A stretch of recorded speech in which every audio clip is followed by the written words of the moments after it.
Good morning, guys. It's early morning. My 17-year-old marketing manager has a big trip today, so that's why the dogs and I are up early. But the work continues, and we got some big news to cover this morning, and that's that Block didn't just announce layoffs yesterday. It announced a new operating system to the world based off of what's going on in AI. And everyone saw the headline. Jack Dorsey fired 40% of the staff of Block yesterday after earnings, just after market close. But that's not the headline that I heard on the call. I heard something much more important. He described how the company is going to run from here on out in 3 words: intelligence, focus, speed. So I don't think this was a cost-cutting story. They just printed a strong year. They raised their outlook for the year. This was a CEO who was saying that we're restructuring this company around a new constraint. And that constraint is not money. It's time to ship.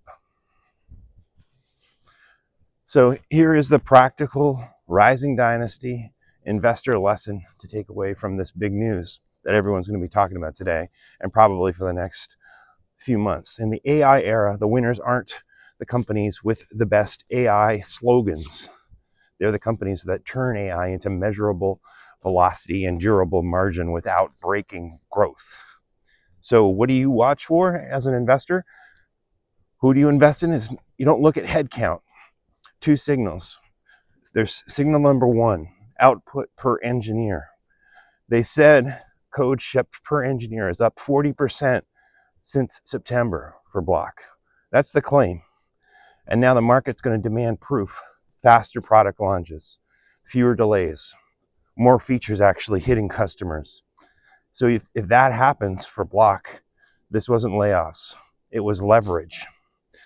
Signal 2 to look for is deployment into real customer behavior. So the Cash App banking actives were up big yesterday. Square new volume added was accelerating. Borrow scaling with risk controls. Those are the real operating loops for Block. And if those loops keep compounding while the costs shrink for the company, the stock doesn't re-rate because of AI. It's going to re-rate because it becomes a smaller machine with the same growth. And here's the part that almost nobody's talking about. Jack said that they're moving toward a model where the customers build features on top of Block's capabilities. That's not incremental. That's shifting Block from software company to a capabilities company. Just think about that. If the customers can compose what they need, internal headcount matters a lot less than it has for the last 15 years. And that's the whole point of what he did yesterday. So in 2026, don't buy the AI story. Buy the AI operating model, but only when you can see it in the velocity and in the margins. Block told you what they think the model is, and now we watch to see whether they can execute it. It's day 192. Make it a good one.